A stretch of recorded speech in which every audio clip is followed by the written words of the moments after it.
Hi friend, welcome back to my channel. I have what I think is about 6 months worth of makeup empties unintentionally that I have collected. Essentially what has happened is every time I've sat down to do a trash talk, I've realized that I have way too many things to begin with, let alone makeup. And so I just sort of like set it aside and then kind of forget about it. And finally, like in a spring cleaning moment, which is like the theme of many of my videos recently, I figured like now was the time just to like sit down and kind of bang it all out and talk to you about all of the things that I have used up because it is quite hardy and I have thoughts to share. So I'm going to start in I'm going to gently work my way in by talking about mascaras because I have literally two handfuls of mascaras to share with you. So let's not delay this anymore. Let's get started. I have two primers. Basically, the beloved Sephora Lash Craft Lash Primer has been discontinued. When they discontinued it, I snagged it for a pretty cheap price plus a 30% off. And I think it was like about a year ago now. So I have just been working my way through them. It doesn't really matter, but you should know why I like this so much was that I'm looking for just like a thickening of my lashes, giving them a bit more volume. I loved this for that. It really gave my lashes a lot more body. So I was sad that they were discontinuing it. I'm glad I bought. I think I have maybe two more and then I'm out of them. Meanwhile, because I was on a new hunt, I noticed that Essence dropped their Lash Princess Mascara Primer. And I love the Lash Princess. So I was like, well, hello friend, let me check you out. And it's so interesting. It basically is similar to the Sephora one, which I like. Not exact same shape, but like clearly cousins. And it's very similar in general to their Lash Princess mascara. It gives me that nice volume that I'm looking for, that like thickening of my lashes. I'm good with like length, so I'm all set there in lengthening, but thickness and body, this is a great alternative and it's cheaper than Sephora. So I'm here for it. Basically, once I've depleted all of my Sephora Lashcraft Lash Primers, this will be the new go-to. I'm a big fan of her and I definitely recommend if you're looking for some kind of primer for the purposes that I like to use it for, this is the one you want and she's not too expensive. So I really appreciate that. Ooh, let's talk about one that I have two of. That's how much I've liked it. It is the Tower 28 Make Waves mascara in the shade Drift. I will tell you, the color is what really makes me a big believer and supporter of this. It's really hard to find chocolate brown based eye products. A lot of them will either be black brown, which is really just black, or they end up being more like red brown base, which I don't love. So the color is what I really like about this, but I also have to say, you're probably seeing a lot of this, so I'm not gonna probably give you any like new revelations, but I really just like how it does a nice job really coating every one of my lashes and also adding like volume and body to them. Like it just does a nice job taking my lashes and making them look really good. Like I am very satisfied with how my lashes look. The only con, which is probably why there's two in here, I feel like she dries out kind of fast. Like I think it's already a drier type of mascara to begin with, which I don't dislike, but because it starts out on the drier side, you're gonna kind of find that it dries out quicker. And this got flaky on me when it was time to retire them. So I would like them. I would definitely go back for more. I am using another brown mascara right now that I don't like as much. And I'm not gonna be surprised if once that one's gone, I'll come back for this. I'm kind of surprised. I skipped over the Sephora VIB sale.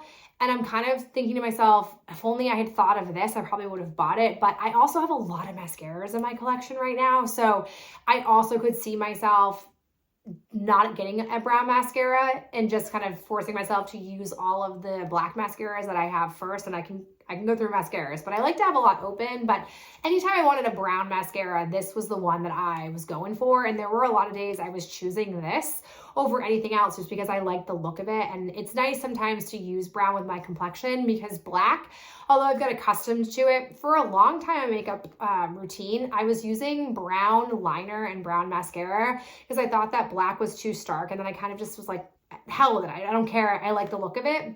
And now I've gotten used to it as my look, but from time to time, it is nice to have a slightly softer looking lash coloring on my, pale complexion, but this is great. I really do think it deserves the hype. I like it a lot, and I'll definitely get some again in the future. On the flip side though, I'm a little bit bummed. The Tartelette Tubing Mascara, I've always heard good things about this. I just didn't get on with this. First off, it's very weighty compared to many of the other mascaras I have in my collection, but there was just something about it. I don't know if it was the wand or the formula or both. It just didn't, I wasn't finding myself going like, ooh, I really like my lashes. It felt like a fussy, annoying, not super smooth, easy, great lash day. So like I used it because I had it, but I don't think I'm gonna go back for more of this. Then I have another like ho-hum. It's the Maybelline The Colossal Curl Bounce.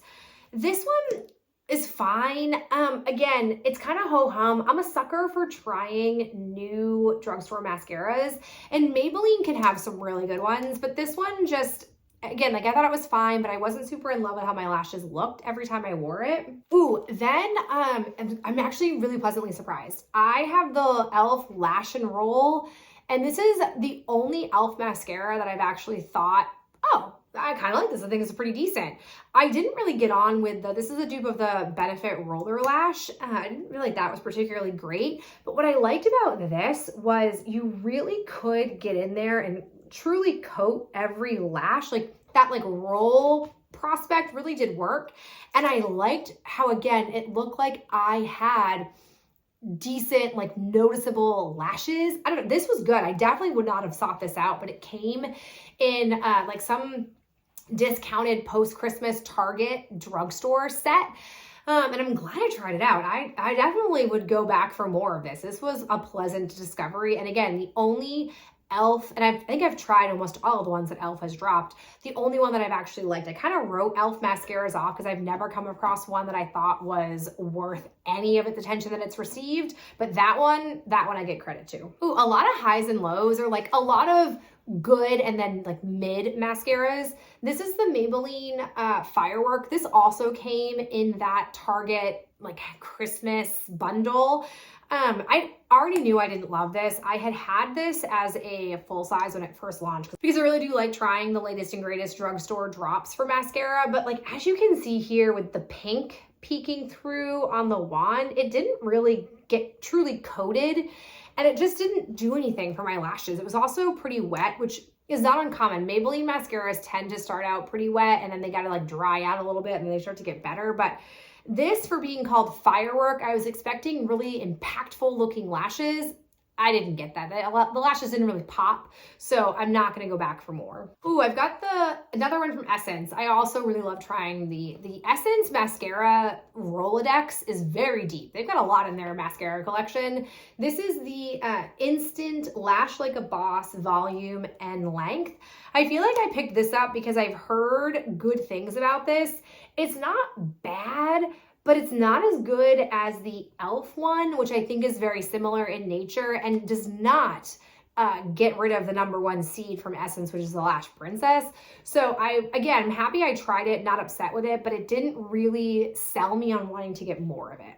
Okay, closing out mascaras, though it's been a long category, is a really great one. This is the L'Oreal Telescopic Lift. I know she's controversial, but I gotta say, I really do like her. This is my second or third one. And for me, what I like about this the most is actually the wand. And to be honest, you kind of have to think at this point, can there be that many wand mascara variations? But they found a way to do it. And with this one, what I like about it is the way that I kind of apply the mascara like this, almost like I'm literally brushing my lashes like I would if I were brushing my hair. It does a nice job really adding a good amount of product onto the thickness of my lashes while also like zhuzhing them. Like it's almost like I'm wearing a push-up bra. Like this is like a push-up bra of mascaras. I just felt like it looked like I had a band of lashes on my eyes without having fake lashes on, because I'm not messing around with any of that. I'm not gluing or magnetizing anything to my eyes. It's a lot more work that I'm going to put in. So this is just delightful. I forgot about it, and then when I pulled it back out for this video, I was like, ooh, girl, I want to get me some more of that. Even though I have too many mascaras, I am willing to further prolong using them to get more of this. This is good. And I don't love every mascara L'Oreal puts out, but when they hit it right with me, I really like it. So this one I'm a big fan of. Definitely recommend it. All right, let me hit you with some powder-based products that I have very proudly worked through.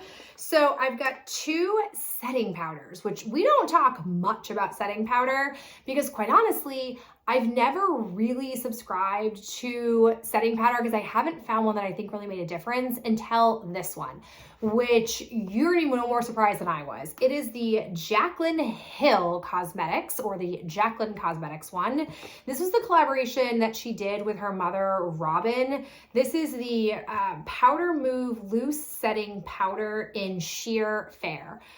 This, when it was first described as someone who was more mature, and her mother talked about having drier under eyes and wanting a powder that didn't necessarily accentuate dryness, I was like, tell me more. That is so aligned to me.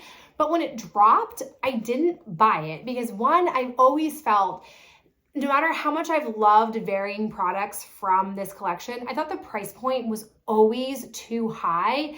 Like, I understand why it was that way because she is such a big like beauty guru. I got it, but I also wasn't willing to support it.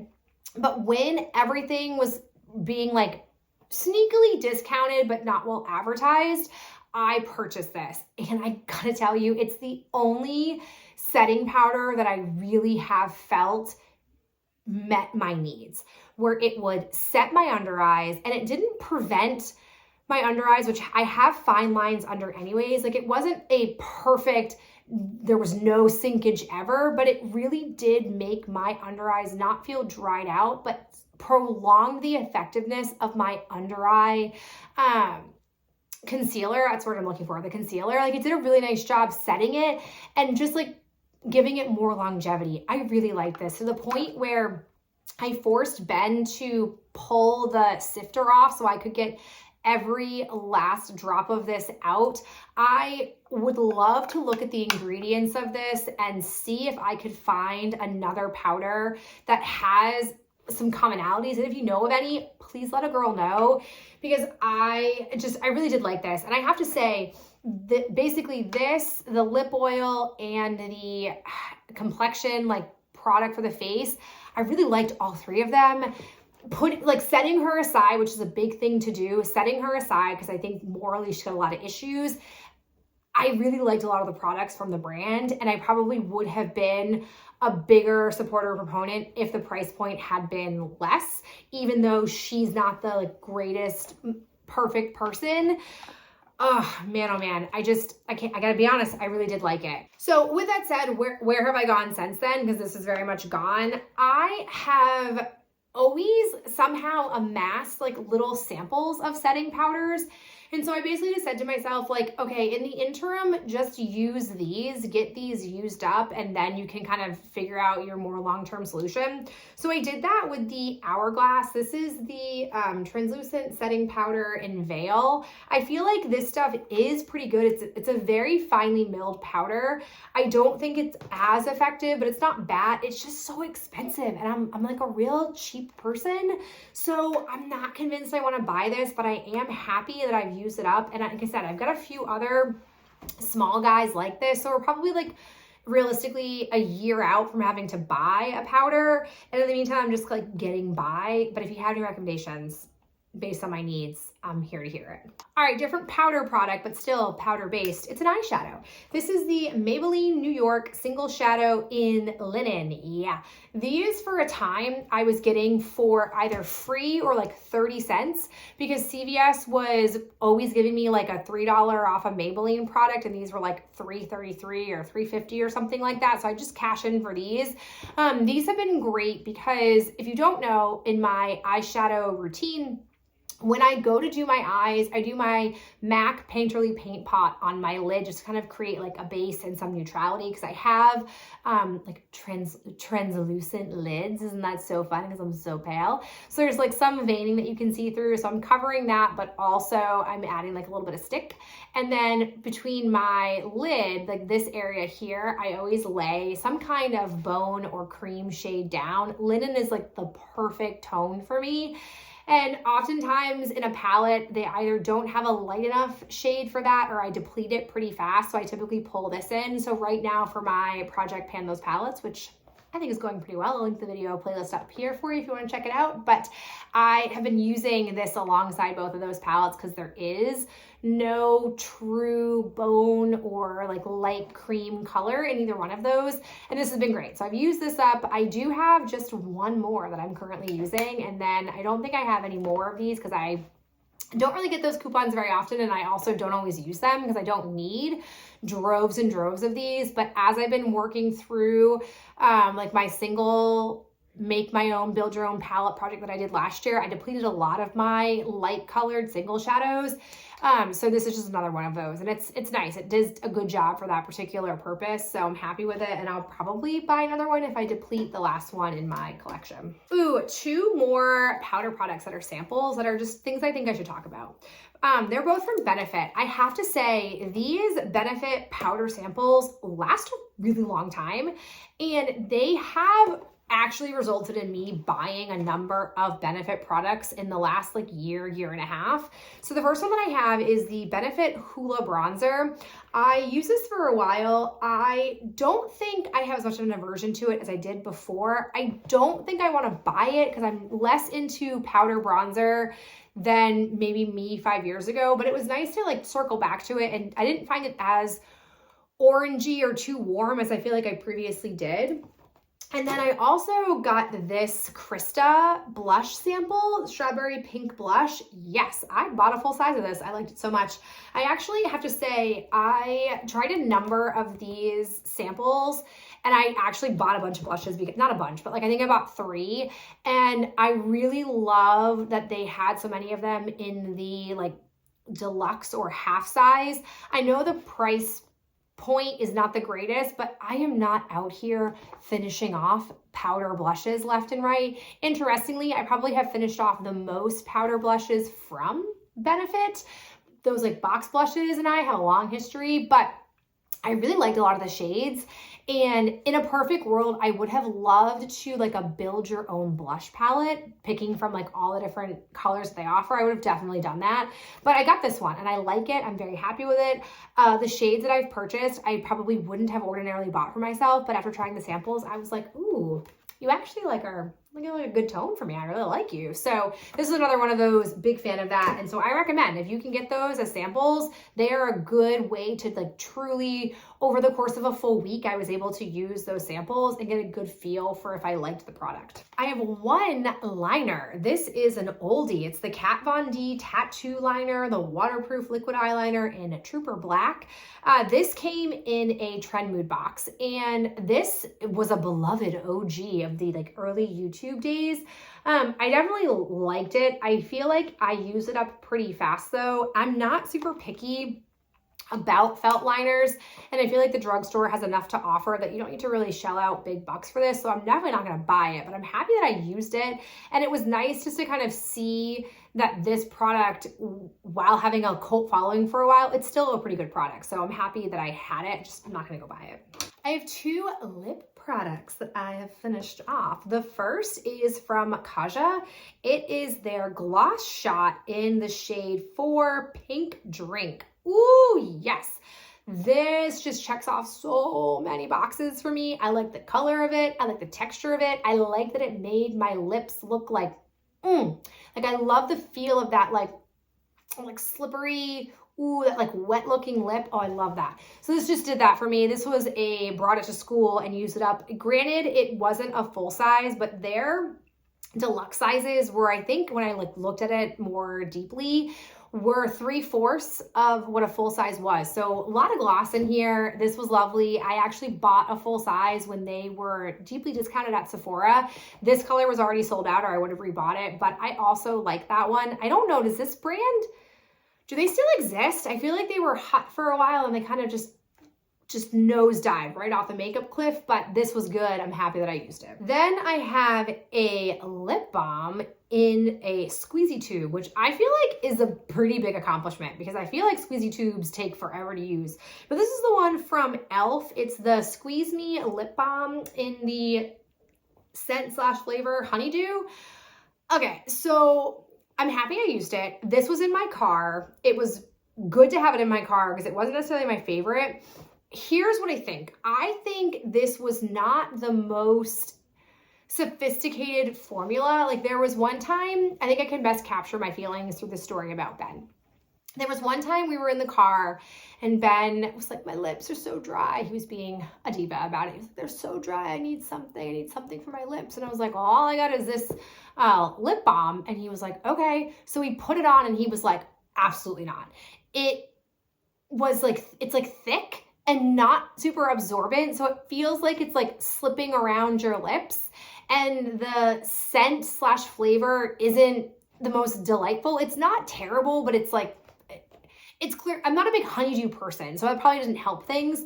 So all in all, I feel like, and there's not a lot of product in here, which is fine because it's not very expensive, but all in all, in the realm of lip balms, this is not the most delightful, like melded, smooth formula. So I'm not going back for more. I'm happy I tried it. I'm happy I finished it. If it wasn't in my car, it wouldn't have happened, but it's not super great. I'm not over here dying for more of it. Admittedly, this is not the most exciting category of products I finished off, but it means there's a lot of duplicates and I can blaze through it. So let's do this. These are essentially products that are integral to my routine, but just aren't like the sexiest of things to talk about that you've used up. So the first I've got are 3 boxes of these Q-tips, precision tips. I use these for a very specific purpose in that you'll maybe have noticed I don't wear mascara on my lower lashes because I have very long but also seemingly sparse number of lower lashes to the point where if I apply mascara, they're very wispy but like freakily long. They just don't look very nice if I accentuate them. Like I kind of look a little bit odd. So I don't, but I inevitably have a lot of lash crossover at the corners of each of my eyes. And then like, because I do because I do my eye makeup before I do my foundation, I inevitably, because I have hooded eyes and I'm kind of just like clunky in general, I have some fallout of shadow, all the things. So I use these with some of my cellar water when I'm done doing my eye makeup to just basically like clean everything up. These are great for that. I have tried what feels like every other brand's version of pointed Q-tips, and nobody else does it like the Q-tips brand. So even though they are not easy to find, I tend to buy them in a 3-pack on Amazon and they're kind of what feels like expensive for Q-tips. I keep coming back because nobody else has what I'm looking for. Okay, I got 5 of the e.l.f. Daily Brush Cleaners. I am so upset that back in 2020, I think it was, they got rid of the jumbo size. I do not know why, who thought it was a good idea and who was like, I second that idea. And for a while, knowing that they discontinued it, I had kept my one jumbo that I had left and I was dumping product into, but then the little like spritzer broke and it was a dark day for me. So now I just constantly blaze through them. But this, I really do swear by. These are great because what I do is at the end of my putting on my application of makeup, I spray my brushes and like just wipe them really fast on a washcloth, like a makeup only washcloth. And I find that it just gets the color off of the brushes, which allows me to be able to take the same 6 brushes that I use every day. And it doesn't matter what I'm pulling for colors. I also don't want to clean brushes every single week, like deep clean them. And I don't have a huge like depth of brushes to choose from. So it helps for that. But I also really do feel like it has helped my brushes, which I didn't spend a lot of money on, stay alive a lot longer because they're not getting like super gunked up and filled up with powder cosmetics and all of that stuff. So I swear by it. I love it. I oftentimes am placing an e.l.f. purchase to replenish that. And then inevitably, like, I'm trying some other e.l.f. product while I'm there. But that is, I would buy just that if needed from the e.l.f. website because it's that integral to my routine. Speaking of also integral to my routine, I have the e.l.f. Solid Sponge Cleaner. I've always liked this stuff, but my one gripe has been that you couldn't just buy the bar. You had to keep buying the like plastic container, but it was whatever. They have since discontinued this and relaunched it, and now it's like a clean version. Oh, just like, it's so annoying because they've raised the price by like $1 or $2. I have bought it, but I haven't used it enough to give thoughts on it. I'm just like annoyed about that. I liked this because it was relatively cheap, and yes, you can technically use dish soap, but I liked being able to rub my brush into a bar versus having to like squeeze out dish soap and like it gets really sudsy really fast. I like this stuff. I like what I like. I am who I am. And it wasn't that expensive. So I'll probably keep working with it unless the new one is terrible, but I don't really think it is. And then lastly, the two go-to sponges that I kind of switched on and off with. I have the e.l.f. Total Face Sponge, and then I have the ColourPop Silicone Core Sponge. I always forget the actual name of this. I essentially just always rotate between the two of these. Right now, I'm using, I think this one. I actually don't remember now that we're talking about this, but these are like basically the two go-to that I have. This one is definitely more absorbent than this one, which makes sense. Part of the reason why I like this one so much is because it has that silicone core. It doesn't waste a lot of foundation, which I appreciate. Whereas with this, I feel like I waste more than I need to, but they're both good price points. So I kind of just go with whenever I'm placing a ColourPop order, I'll buy a 2-pack, or if I'm placing an e.l.f. order, I'll buy a 2-pack. So I kind of just am using whatever I can come across in my drawer, and they last between like 3 to 4 months, which I think is a good amount of time for a sponge to exist for. All right, we've got the priming, setting, and the complexion ones to talk about. So let's do the priming and setting to follow like order of operations. So I have a bunch of samples that I've gotten myself to use. I had a number, I don't know when or how I acquired, of the Urban Decay eyeshadow primer potion. I had the like classic double sample where you get the Sin and the original. The Sin one, I just would never buy because it has enough of a sheen to it that it's noticeable, which doesn't really speak to me. The original is good, but you don't need to buy. Honestly don't need to buy a pricey point, even though she's the OG. I gotta be honest, the Milani primer is where it's at. I continuously buy this over and over again, and I can coupon it so I can get it for a discount. Like, this is the one I'm always going for. And I really just had to force myself when this was used up. I had to force myself to use those samples because I was like, girl, use the samples. Don't get the Milani one just yet. So I'm happy that I got rid of sort of like things that were lingering in the collection, but this is the one. I like this one a lot. What I appreciate about it is you don't need much of it. And then I really do feel like it makes a difference in helping get your shadow to sort of stick, but also still be able to blend. Sometimes they're too sticky and then you can't blend, or they don't really do much to help the shadow stick to give longevity. So this is checking all the boxes. I definitely recommend it. I also have the Milk Makeup Hydro Grip Primer. Again, had to use the sample because I was like, girl, just use it. You're going to Maine for a weekend. You don't want to pack something bulky. I just don't like the feeling of this on my skin, so I'm not buying it. Then I have two that honestly I am not entirely sure are primers, but I use them as primers, and thank God they were not full size. So I have the Danessa Myricks Beauty Yummy Skin Glow Serum, Hydrating and Priming Face Serum. No, I just truly don't feel like I am advanced enough for Danessa Myricks as a brand. I just didn't get this. Nope, not buying it. And then I have the Say Glowy Super Gel in the shade Sun Glow. Ooh, this was one of those products where if I didn't have foundation, it would have looked like I screwed up like bronzing or self-tanning my face. Like it definitely left some color. Like it was a little too bronzy, glowy for me. So no, not going back for either one of those, but I'm glad they're gone. I also have this actual primer that I've had before. It's the Revlon Photo Ready Prime Plus Perfecting and Smoothing Makeup and Skincare Complex Infused with vitamin B5 and hyaluronic acid. I like this because I truly felt like it was a pore filling primer, but the packaging just like sucks on this. I swear, I was only halfway through this when I typically keep it in a drawer like this.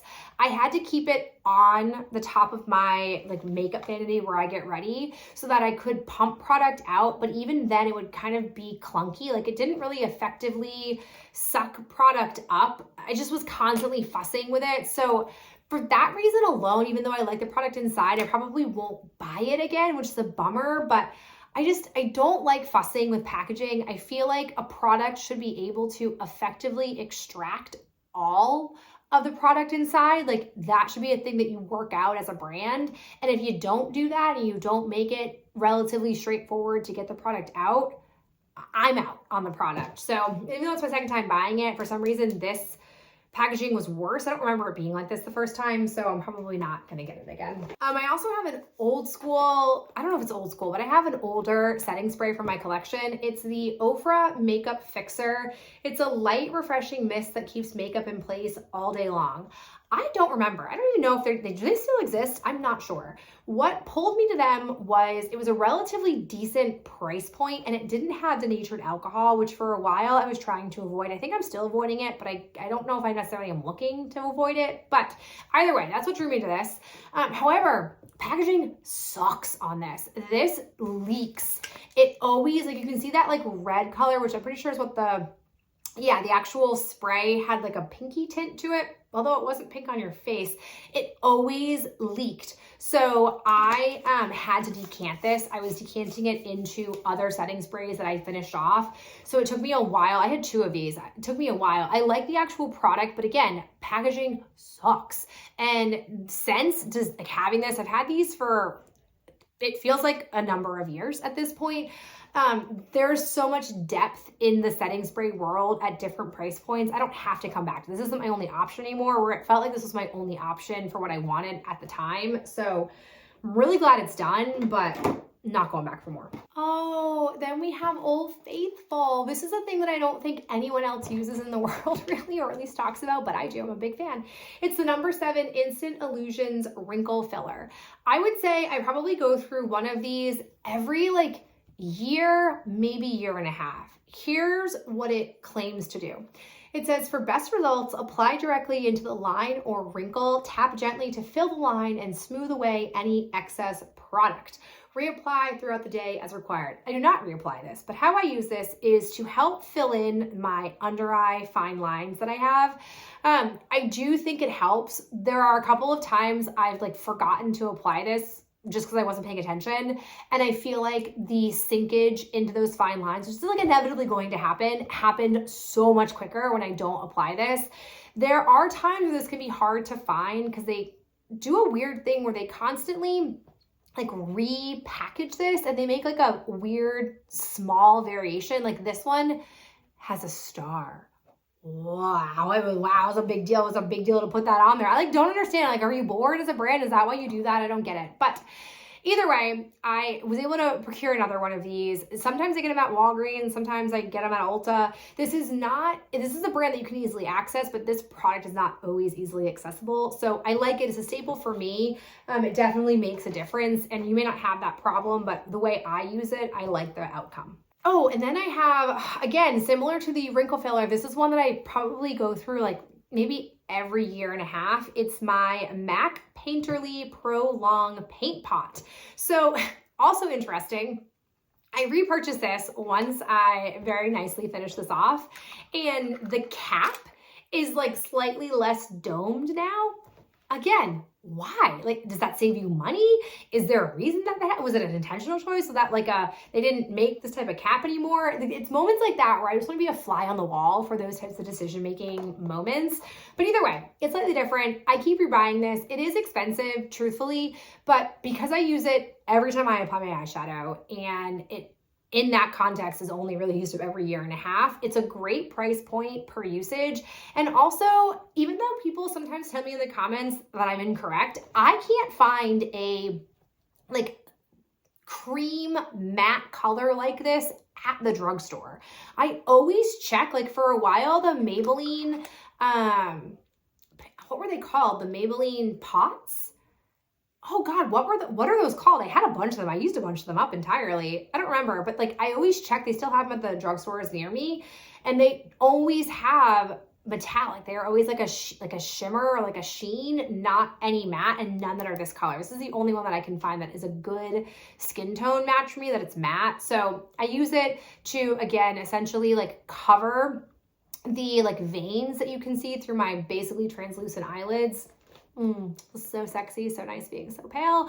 And it's good for that. It also gives, again, a bit more of a base for my shadows to stick to. So it's a little pricey, but again, buying it once a year and a half isn't going to break the bank for me. All right, now I have 5 foundations that I finished off, which it feels like such a feat. I have been like itching to want to buy some other foundations that I know I've used up before, but like I just haven't allowed myself to, because I'm like, just finish the ones that you have, like try to make a dent in some of them, and some of them have taken a really long time to finish. So the first one I finished off was the Jaclyn Cosmetics Skin Perfecting Blurring Tint in Fairest. I think this in the end is the 3rd one I used up. I purchased this when it first dropped. The whole concept of it seemed like it was a great thing for me, and it truly was. Some people probably would have just said this is just like a light coverage and you don't really want it. It was beautiful for me.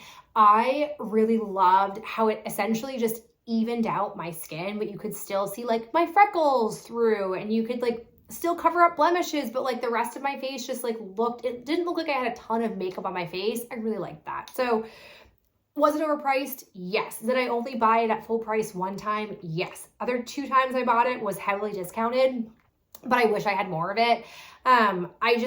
Overall, this brand, I really did like the products that I've had, and you can see if you go back through my makeup trash talks, my makeup empties, that I have finished almost every product I've ever purchased from the brand, like whether it's a lip product or a complexion product or a setting powder like I talked about earlier in this video. Like that's pretty, it tells you something when you finish off something like that. So I liked it. There's no more of it to be had, and it is what it is, but you know, I enjoyed it while I had it. Then I had this Makeup Forever HD Skin in the shade 1R02 or R210. I'm not sure, but I have to say, I love the fact that I could buy this as essentially like a sample size. I know that that's probably not the greatest price point or price per usage, but sometimes I just want to try the product and not have to commit to, like, I just like the experience of trying multiple things, and I don't always want to have to use up an entire bottle of something. My issue with this is twofold. The pump, not great. About halfway through, it just stopped effectively pulling product out, which sucked. And then the other thing was it wasn't a perfect match for me, so I had to lighten it a little bit, which I go through phases where I don't mind that, but then I also sometimes get annoyed at doing that extra step, so I don't always want to do that. So I would have gone through this pretty fast if that weren't a factor, but I like the coverage of it. It's a pretty good, like, medium looking, like I could definitely tell I had foundation on, but it wasn't cakey. I liked it, but again, the color wasn't the greatest for me, so I probably won't go back for more. Let's stick with expensive ones. I finished off the Haus Labs Triclone Skin Tech Foundation. The shade that I bought was Fair Cool, not fair enough. Nope, I had to mix this one, which was such like aggravation because it was expensive. So I liked everything about it. Like I do think it's truly a foundation. Like I could tell I was wearing it. I looked like I had makeup on, which isn't necessarily a bad thing, but I tend to lean more towards wanting to look a bit more just evened out and not heavy or intentionally makeup, if that description makes sense. But this was really nice. It's beautiful. It's like a really beautiful bottle. I would have preferred it to not be something that I have to mix. So I will definitely probably only buy this again if I can see my color in store and get a true match. And maybe there isn't even a match for me, but it was nice. And I'm glad that I used something that was so expensive because it was not an insignificant price point, but I'm glad that I'm not currently mixing things in the morning when doing a makeup routine, because again, it just adds like an extra layer, and I don't always want that extra step to do when I'm already pressed for time. I've got this Believe Beauty Skin Finish Foundation, medium to full coverage in the shade Shell. This I got from, I think, a Dollar General, which I think this is exclusive to them. I don't even know if they still make it. It was old, and I basically was like, girl, just finish it. I like that it was a good match for me, but it was definitely on the heavier side, like in more of an old school type of makeup application that I'm less into. I'm glad I finished it off, but I won't buy it anymore because it's not really my preference at the moment. Then I have the Revlon Color Stay Light Cover Foundation in Natural Finish in the shade Porcelain 130. This is great. This is exactly what I'm talking about. It was light coverage. Most people probably consider this not enough coverage, but for me, it just basically evened out my skin tone. It was a good match for me. I like that it was a squeezy tube, but I just right now can't take any more of this kind of stuff in. So I won't get this anytime soon, but I did like it. And it was, I think, my second one of these, which should really tell you something, because I'm somebody who likes to try complexion products. So for me to keep going back to another one that I've already used up entirely tells you that I really did like it. So it is a good product. And then most recently it added to my collection that I finished off is the Tier, I think it's how you pronounce it, the Mask Fit Red Cushion Foundation in 13N Fair Ivory. Oh, I have to tell you, I think it was like 2016, 2017 that cushion foundations were just in their prime, and I loved it. I swear, I don't remember, maybe it was L'Oreal that had one that I was obsessed with. Like, the only con, and this is true of this one as well, is that I feel like you go through them really quickly, even though fun little hack is you can pull the sponge out and flip it, and that will typically give you another like round of use, like pretty good usage. But that was the only con. This stuff I liked, but here's where we sit. So they sell this in two sizes. I got the smaller one. And while I appreciate that the smaller one does come with an applicator, this applicator was not easy to use. It was like too small. Like you can kind of see here, like I don't really have like good precision or like the ability to really get a hold of it and work with it well. And then at the same time, I also feel like what I liked about this was kind of also a con. It's an interesting dichotomy where I feel like it took a while to really blend it in because it didn't really like get the product to blend, because this is not absorbent, but it also then spared you from wasting product. So I would kind of like get a little bit on there, and then I had to really like work it around my face. So not the easiest, but I like the look of it. So I feel like out of all the complexion products we've talked about today, since I can't get the Jaclyn Cosmetics one, I probably would rebuy this one. But I'd want to buy it in the full size. Now that I know, I really bought this on a whim, and I told myself I had to buy the smaller size because I had so many other complexion products staring me in the face that it was like, what are you doing? And I was like, okay, compromise. I'll get the new one, the cool shiny thing that I want to try, but I'll get it in a smaller size. Like, talk about making it work. So I'm glad I tried it. I like it. And it makes me like miss cushion foundations. I really did like them. They were a great time to be alive in the makeup world. And I think I'll probably go back for one, but I just, at this point, really can't allow myself to buy any until I finish off like at least two more.